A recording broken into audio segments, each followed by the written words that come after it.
that day, for no particular reason, I decided to go for a little run. So I ran to the end of the road, and when I got there, I thought maybe I'd run to the end of town. President Carter, suffering from heat exhaustion, fell into the arms of... And when I got there, I thought maybe I'd just run across Greenbow County. And I figured since I run this far, maybe I'd just run across the great state of Alabama. And that's what I did. I ran clear across Alabama. For no particular reason, I just kept on going. I ran clear to the ocean.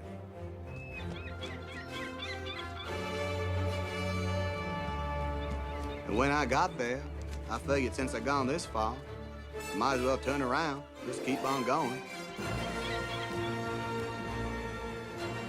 When I got to another ocean, I figured since I'd gone this far, I might as well just turn back, keep right on going. Why are you running? Are you doing this for world peace? Are you doing this for the homeless? Are you running for women's rights? Or for the environment? Or for animals? They just couldn't believe that somebody would do all that running for no particular reason. Why are you doing this? I just felt like running. I just felt like running. So yesterday, well, actually, I should go back a little bit. Some of you know that I ran in a 5K a couple weeks ago, and ever since then, I haven't been running quite as much. I felt like I did myself in a little bit, so I haven't been doing as much running, except this week, all week long, I kept trying to prepare for my sermon, and every time I tried to prepare for the sermon, I kept wanting to get out there and start running. I just felt like running. And yet I kept thinking, I'm just nowhere near prepared enough for this sermon. I can't do that. It's a distraction. And get thee behind me, Satan. You're trying to distract me with this run. So finally yesterday, after all of this week of trying to not run, I went for my run. And I found the sermon that I needed in the run that I was taking. So apparently the distraction was not a distraction. It was God saying, seriously, Jack, you need to run because I'm trying to teach you something here. But in the midst of that, I actually went out for a short run, 2 miles or so, because that's the point that I'm at now. I'm at this point where I'm running 2.5 miles, and we'll get into why a little bit later on. But I got about a mile into the run and thought, it's been a while. Maybe I should back off, walk a little bit, pace myself. No, I feel good. I feel really good. I'll at least go to 1.5 miles and see how I feel at that point. And at 1.5 miles, I felt really good. So I just kept on going. 2 miles came, 2.5 miles came, and before I knew it, I was finally coming home after running about 3.25 miles. And I wasn't gonna do that. I wasn't planning to do that, but it just felt so good yesterday. It was cold and it was wet, but it was a good run. And sometimes that's just how it works, whether we're ready for it or not. We go out and we start to experience something and it turns into something else on us as we're doing it. Keep that in mind as we go forward here. Because as we go forward, we'll get back into that run a little bit. But we have to preface it with that. Ephesians chapter 6. As you turn in there, I'm going to recap a little bit because we actually started this series last week. The series is Prepare. And last week we talked about the first few verses there because we have to prepare for this spiritual war that we find ourselves in. And what we learned about last week and what we talked about last week was that the reason we're fighting this fight is because whether we like it or not, we find ourselves in the middle of this fight. We're being attacked simply by being citizens of the kingdom of heaven. Simply by being Christians and deciding to follow Jesus, we are being attacked, and we find ourselves in this spiritual war. And that in order to fight this war, what we've got to do is we've got to put on the whole armor. And this week we start talking about those individual pieces, but that this armor is not just any armor. It's not our shoddy armor. It's not our cheap armor. It's the armor of God. This is the power of God that He's giving us, that we're taking on ourselves. And that ultimately, to be able to fight this fight, we need to stand. which doesn't make any sense, except that the language throughout this passage is very defensive. And that's what we talked about a little bit last week as well. We talked about the offense versus the defense. And that even though standing seems like purely a defensive move, it's also an offensive move. Because by standing and by holding our ground, we will win that fight. The best offense is a good defense. Defense wins championships. You know, that sort of thing. So this week we get into the first three pieces of the armor. And I'm going to fly by these because we all know how this works. We've all heard these. I showed the mics my sermon notebook from the last time I preached this. And the notes that I have for this sermon are no notes at all. Because we all know this. We've grown up with this. We've heard this a million times, right? We know that this is the belt of truth, that this is the breastplate of righteousness, and over here we've got the sandals for the gospel of peace, the readiness of the gospel of peace. It even says so right here. It's page 830, if you haven't found it already in the chair Bibles. They're not pew Bibles. Anyway, and we're going to start at verse 13 because that recaps what we did last week and gets us set up for this week, because this week is all about standing. Therefore, put on the full armor of God so that when the day of evil comes, you may be able to stand your ground. And after you have done everything, to stand. So starting at verse 14, stand firm then, with the belt of truth buckled around your waist, with the breastplate of righteousness in place. My sermon notes are running away. And with your feet fitted with the readiness that comes from the gospel of peace. Now I'm going to preach the whole sermon all at once, and then you guys can just go away or stick around and we'll go even deeper. Because I'm going to preach this a few different times, and I'm going to take things away and give them back, and we're going to change things up as we go. So here's the thing. We all know that the idea is that Paul's times, as he's writing this, is that this is a Roman soldier. So for the Roman soldiers, we look at the belt that they would have worn, and we see that the belt was going to be around the waist, but it was also a strap around here, and there was also stuff that came down in the front, and what it did was it served to get all your loose clothing, because those Romans, they liked wearing robes, like if we wore snuggles everywhere today, I believe. So Snuggies, I'm sorry, my branding was off. So if we put a belt around that, are you trying to escape? If we wore a belt around that and kept it tight, but also the sword was going to hang off, and also this stuff in front was very protective, and that's what the belt of truth is all about. So that's what the Roman belt would have been. The breastplate, it goes on front, and it's brass. Today we like to get into talking about chainmail or Kevlar, but ultimately what happens is it protects your vital organs. And this is the breastplate of righteousness, that it protects all the important bits. And then the sandals fitted with the gospel of peace. And the sandals for them would have gone halfway up the leg, and they would have tied things down, and there would have been things called hobnails on the bottom that would have kept them strong and firm. They would have been like cleats. And this is the Roman armor. And we're stopping at this point with these three because this part of the armor is the very foundation by which the rest of the armor is held. Without this part, nothing else really works that well. Without this part, you don't have that ultimate protection. You can lose your shield in battle and still have the breastplate to keep you safe. It won't work all that well if you're in battle, but you know, the idea is there. But the point is, all of these three things, the belt of truth, the breastplate of righteousness, and the sandals of the gospel of peace are all right there to keep you the foundation for your armor for this spiritual battle. And we're done. You want to know a secret? Now, don't tell anybody, because if you tell anybody, it's going to wind up going back to the denominational people, and they're going to kick me out of here for telling you this secret.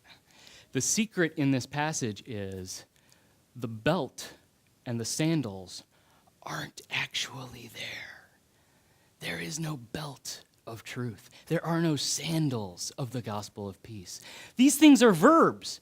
What it is gird up your loins. I apologize for the language of that, but that's what he's saying. And what this is get your feet fitted with the readiness of gospel. See, it's good to start from the starting point of where Paul is, but we have to remember that it's just a metaphor. And that even Paul leaves that metaphor behind instantly as he goes. Because part of this is also about grammar. In order to understand this, we have to get into the Greek grammar of things, and that's what I hate the most. Grammar is so boring, and I talk good. Just like Mike, I don't need grammar in my life, do I? Except the grammar is vital. Number one, like I said, all these three pieces are the foundation on which the rest of the battle can be won. And that's shown in this grammar because each of these pieces, each of these moments where Paul says these things points back to and comes out of where he says, stand. Stand, therefore, with the belt of truth. Stand, therefore, with the breastplate of righteousness. Stand, therefore, with the sandals of peace.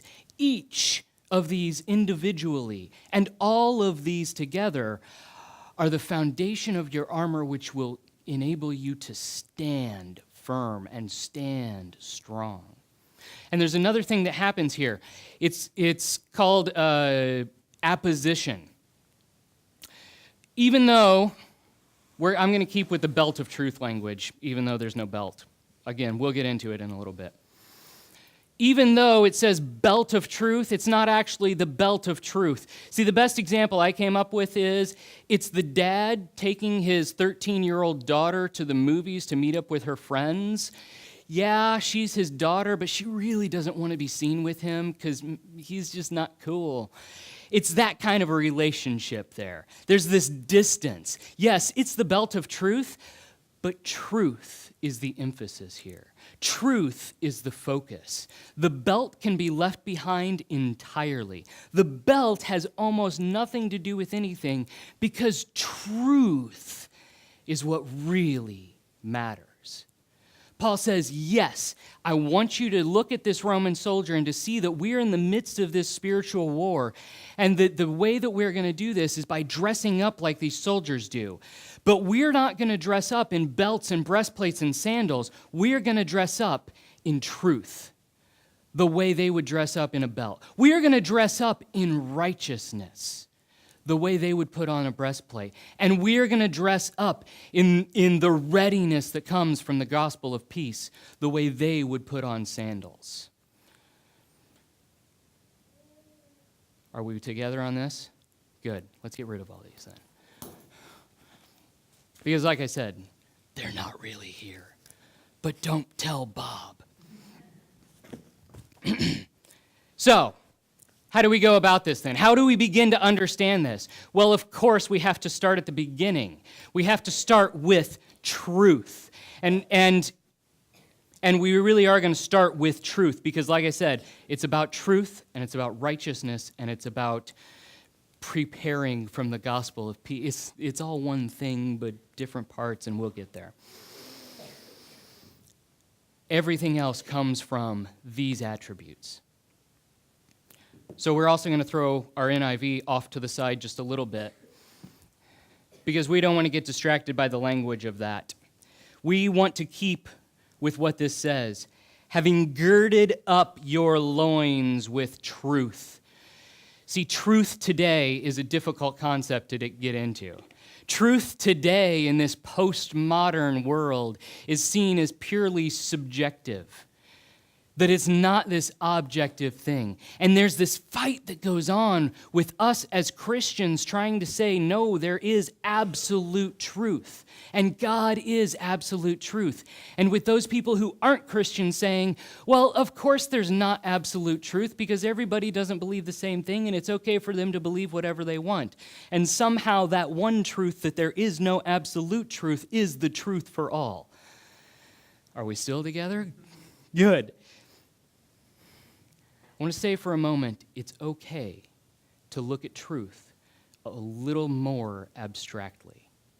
And that's how we're going to come into truth. Because the idea of truth, the very word of truth in the Greek itself, is this abstract and beautiful concept.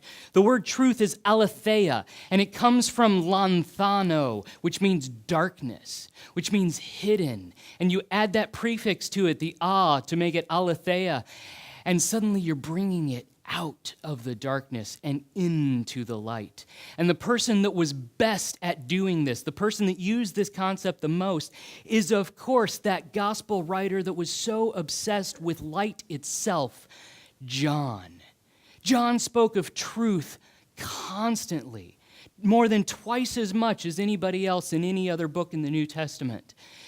Truth, light in the darkness. He looked at it and he said, the darkness is this world of sin that we find ourselves in. It's this hurting, broken, terrifying place that we find ourselves in. And Christ comes in and he brings light and he brightens up everything. And that's what truth is in our lives. Truth comes in as Christ and lights everything up. It reveals what was hidden. It reveals what was dark and hiding. There's another way to look at it. There was a semi-famous argument between two great masters of literature, J.R.R. Tolkien and C.S. Lewis. Were contemporaries of one another. They often went to a pub and hung out with a group called the Inklings. And apparently they got into an argument one evening where C.S. Lewis felt like mythology was a lie, that it was a lie told through silver tongues, that it may have been beautiful, but here we are, we're not telling the truth. And Tolkien said, no, it's not a lie. It's beauty and it's grace and it's all of these things that are abstract in order to tell what the truth really is. He's saying it looks around the world around us and it says, yes, this is meant for one thing, but look at the truth that we can pull out of it. Look at the truth that comes out of that art. Look at the truth and the beauty that comes out of those things. And Tolkien went and he wrote this poem called Mythopia, or Mythopia, that has not become popular at all. But I've actually been looking for a chance to read poetry for a while now, and I finally found it. The beginning, I'm going to read the intro a little bit, and then I'm going to read the very last stanza. He writes it to Lewis. He says, to one who said that myths were lies and therefore worthless, even though breathed through silver, Philomythus to Misomythus, lover of myth to hater of myth. And he goes through and he brings this whole argument forward to C.S. Lewis, and he says, this is beauty and this is wonderful. And this is what truth can be. And he finishes it off with this last stanza. In paradise, perchance the eye may stray from gazing upon everlasting day, to see the day illumined and renew from mirrored truth the likeness of the true. Then looking on the blessed land, 'twill see that all is as it is, and yet made free. Salvation changes not, nor yet destroys garden nor gardener, children nor their toys.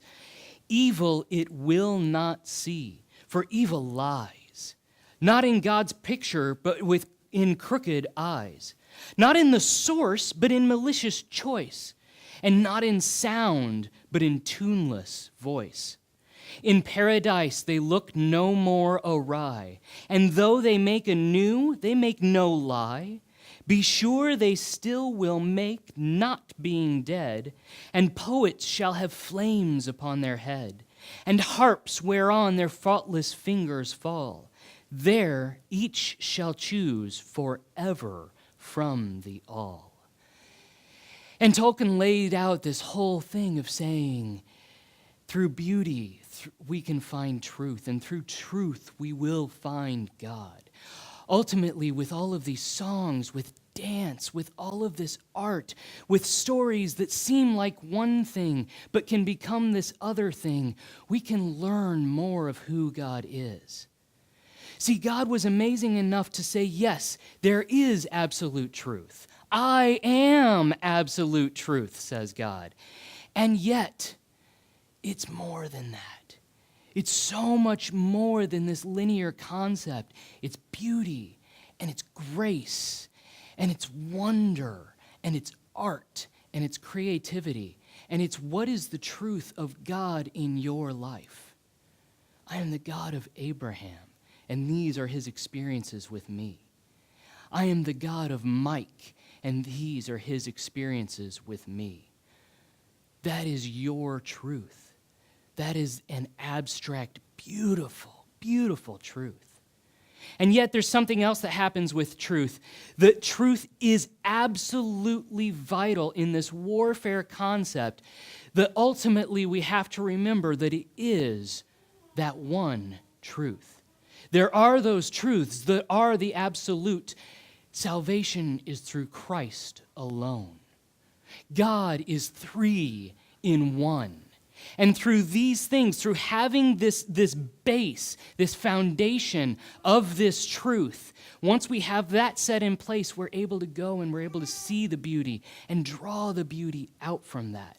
But it's first and foremost most important to have that truth at the very heart, at the very base, that you have to remember ultimately, with all the beauty around, God is God. And he always will be. And that's where we get back to Paul's analogy a little bit.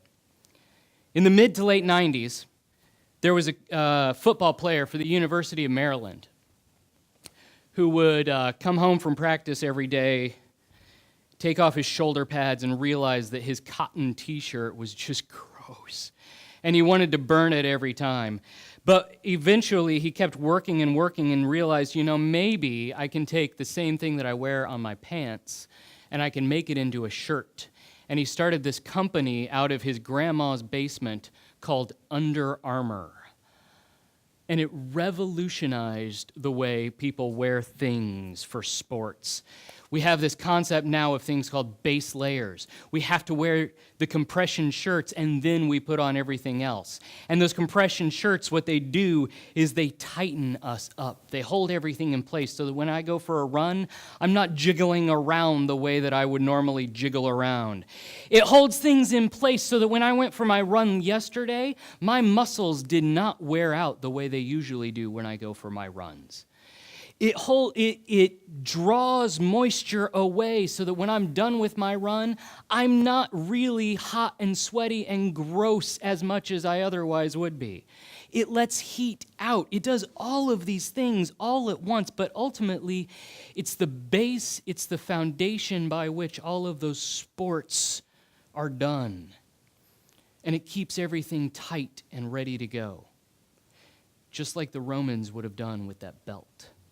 All those loose and flowing robes, they would have kept it tight, just like truth does in our everyday lives. If we don't have that truth on to keep us tight and to keep us fitted, we won't have the freedom to go and to share it with others. If we don't have that foundation in place, we're not going to be able to share truth as well. We're not going to hold ourselves up. We're not going to stand as well when the battle comes. Truth is the foundation by which we're able to fight. It's what keeps everything in place. So that when those lies come at us, like we talked about last week, because the devil is the relentless liar, and those attacks come at us, we know the truth. And it keeps us in place, and it keeps us in check. Righteousness. Because we've got the belt of truth now, quote unquote. We're girded up by truth. But the next thing is righteousness. This is a tricky subject, Because righteousness so often gets seen as self-righteousness. And there's a lot of good reason for it to get seen as self-righteousness because we in ourselves know that we need to live up to this certain way. We need to live up to this way of righteousness. We've got this standard by which we're supposed to live. We can't do those bad things over there. We have to do these good things right here. And we keep trying and trying and trying to achieve that righteousness. Romans tells us a different story entirely. In Romans, he goes through and he draws everything out and he says, this righteousness is not going to be achieved by yourself. If you're keeping notes for yourself, write down Romans 10. I'm taking too long with everything else, and I'm not going to break it down for you. So seek on your own Romans chapter 10. But ultimately what happens is Paul lays out this argument, and he says, you're not going to achieve righteousness on your own. We tried that. It was called the law. And Jesus came about, and he became our righteousness. He gave us our righteousness. See, we are sinners saved by grace. And if we go through every single day simply trying to achieve all of those good things that we were supposed to achieve on our own, then what is the point of Christ's sacrifice? What is the point of what Christ did and came to do? God gave us his righteousness. And that is what protects us. We're never going to achieve it purely on our own. It is a work of God through the grace of God. Righteousness is a gift. It's not our armor. If we put on our armor, it's going to fail. It's going to be terrible. But righteousness keeps us safe, keeps us protected, because it comes from God. Now, I promise I didn't do this just because of the analogy that I'm drawing. But in the Roman times, the breastplate would have been protecting of the vitals. It would have protected your heart, your lungs, your organs. If you got hit in the chest region, you were done for. So they put on this breastplate and they kept everything there and they kept everything safe. Your heart was safe and protected. Just like this righteousness keeps you safe and protected. Because ultimately, you're not going to achieve it on your own. You have to do it through God's grace. When I'm running, this is vital to me. Because this connects to my phone and I'm listening to music. And every once in a while, this is my heart rate monitor. And if I'm going too hard, if I'm going too fast, the lady gets on and she yells at me and says, heart rate 90 to 100%. You're gonna kill yourself, Jack. Slow down up that hill, she says. Back off just a little bit. And it's important for me to keep track of that. It's important for me to know that just like that, this heart rate monitor, it keeps track of the things that's actually doing, because it's one thing to know what my speed is. It's another thing to know how I feel in general. It's another thing to know my heart rate is pushing 185 right now, and I may just keel over and die. So as I'm running, I've got the compression layer on, I've got the heart rate monitor on, and this keeps track of all the vital things, and it protects me from all harm. And the truth is our compression, and the righteousness keeps us from all harm because we're covered in God. But ultimately, we have to get into the shoes, which aren't really shoes at all, which is just like these. See, just like Under Armour started out of a guy's basement in the late 60s, early 70s, a track coach at the University of Oregon named Bill Bowerman decided to start ruining his wife's waffle irons because he was obsessed with lightness, with quickness. He was obsessed with the idea that every extra ounce of weight that you put into your shoe and on your foot means you're carrying that much more weight. And if you took this ounce off, it means a pound over a mile. And that's a huge difference to a track coach. And he was obsessed with it, and he finally found this way of making things. And there was a student that he had, Phil Knight was his name, and he went on and he formed Nike based off of these shoes. They started selling them right away, and they were revolutionary because the waffle iron pattern gave a grip that they never had before. The form fitting gave them a lightness, and what you wound up with, these shoes especially are great examples of it. My last running shoes, I said, these shoes don't want to walk, they want to run. And these shoes somehow take it to a whole new level. They carry a lot of potential energy with them. And rather than standing there or sitting there every time I see these shoes, it makes me just feel like running.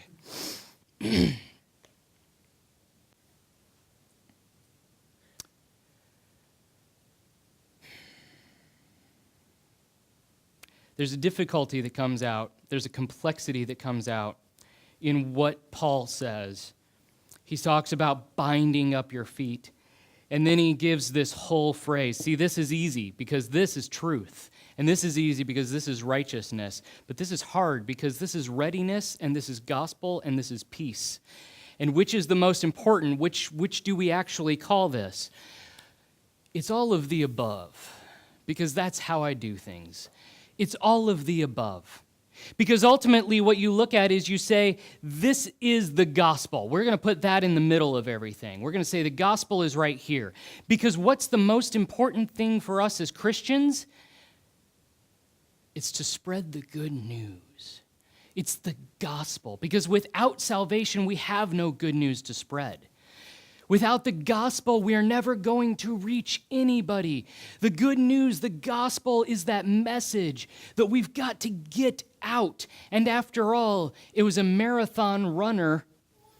The origin of the marathon was from a runner bringing a message from the battle of war.